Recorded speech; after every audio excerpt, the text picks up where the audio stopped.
Gunnar was 6 years old, and his hands were pressed over his mouth. He stood in tall grass on a ranch in Hopkins County, Texas, watching 5 bison walk slowly toward a crowd of strangers who did not feel like strangers at all. "They are coming," he whispered. His brother Waylon, 7, thought they looked kind of cute.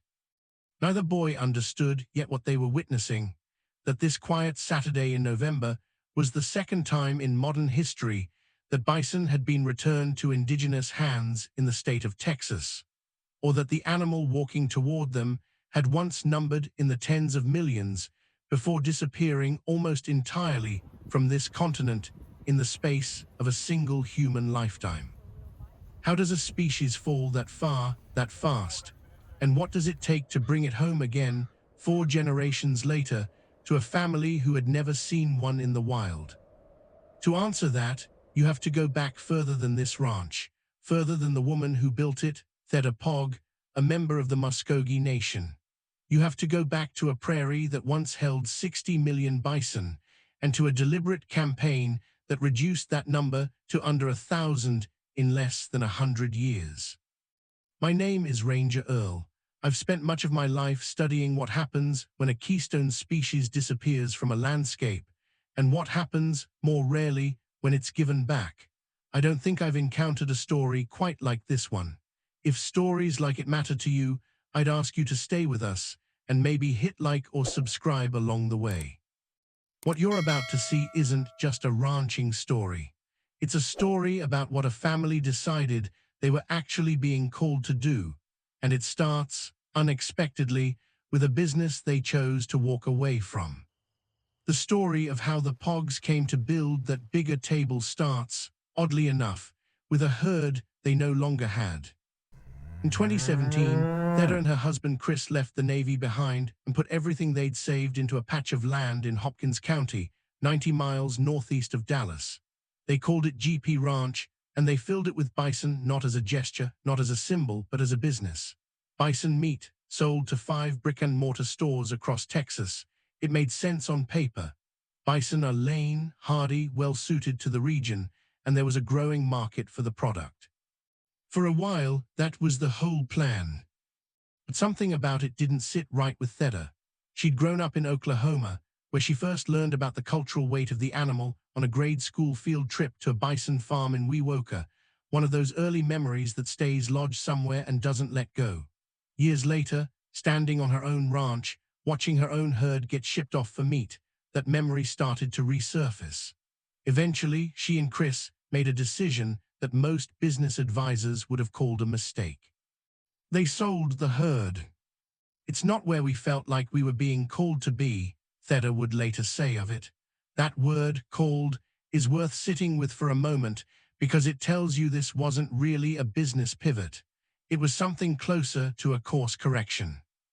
What followed was a period of listening. Theda started paying attention to what other tribes were doing with bison, not ranching them for profit, but using them for education, for cultural reconnection, for healing. And slowly, a different kind of plan took shape. When a local rancher called looking for help grazing his animals, the Pogs offered up their land for 2 of his bison. Then they bought 3 more from an East Texas rancher, 2 of them pregnant, rebuilding their herd from the ground up, this time with a different purpose behind it. That purpose eventually caught the attention of the Tanker Fund, a native-led nonprofit out of South Dakota working to do something remarkably specific: help Native Americans who don't live on a reservation gain access to bison. It's a narrower problem than it sounds. In Texas, only 3 federally recognized tribes, the Alabama Coushatta, the Tigua, and the Kickapoo, have reservation land at all. For everyone else, there's historically been no formal pathway back to the animal. As Trudy Eckhoffy, the Tanker Fund's executive director, put it, there's often nowhere else for these families to turn.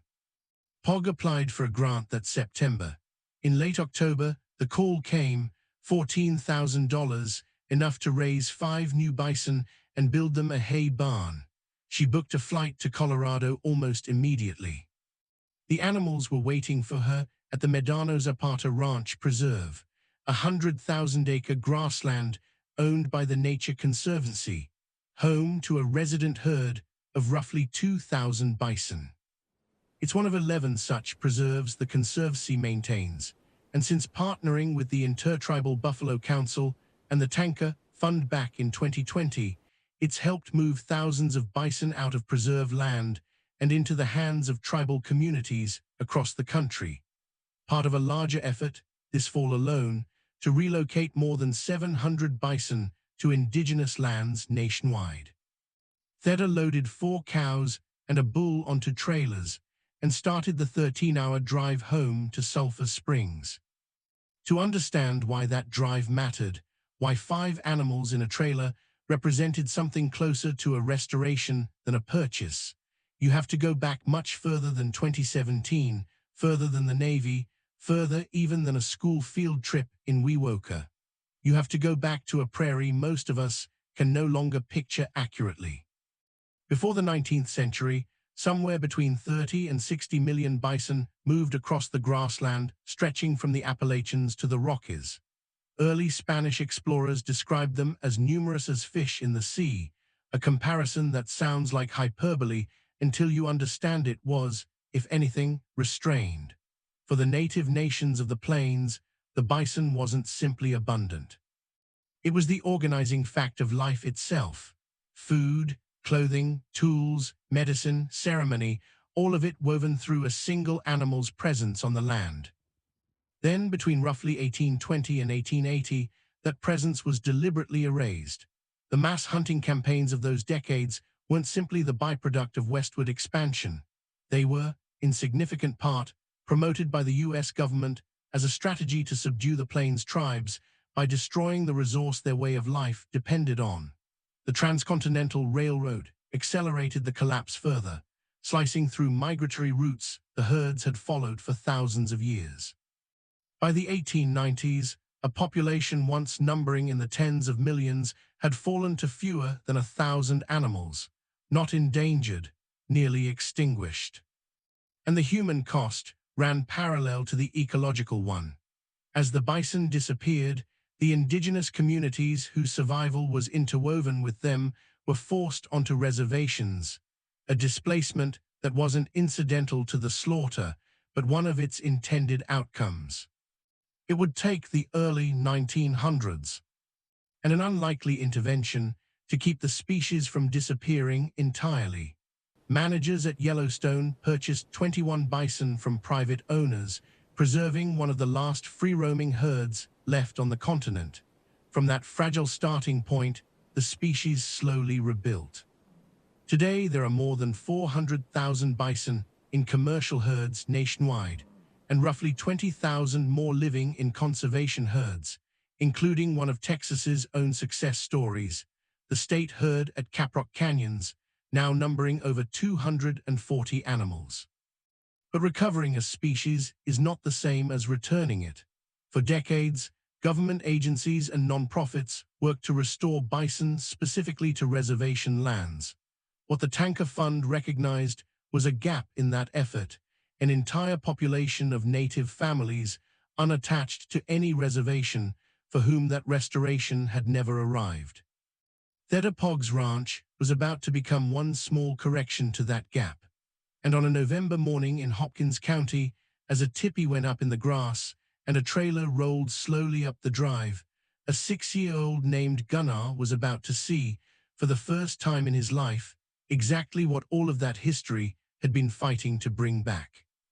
There's something worth noticing about what actually happened at GP Ranch that November morning. It wasn't a rescue. Bison, as a species, no longer need saving. 400,000 of them graze commercial land across this country, and the animal is in no danger of disappearing again. What happened on that ranch was something more specific, and in some ways harder, a family deciding that recovery isn't the same as return.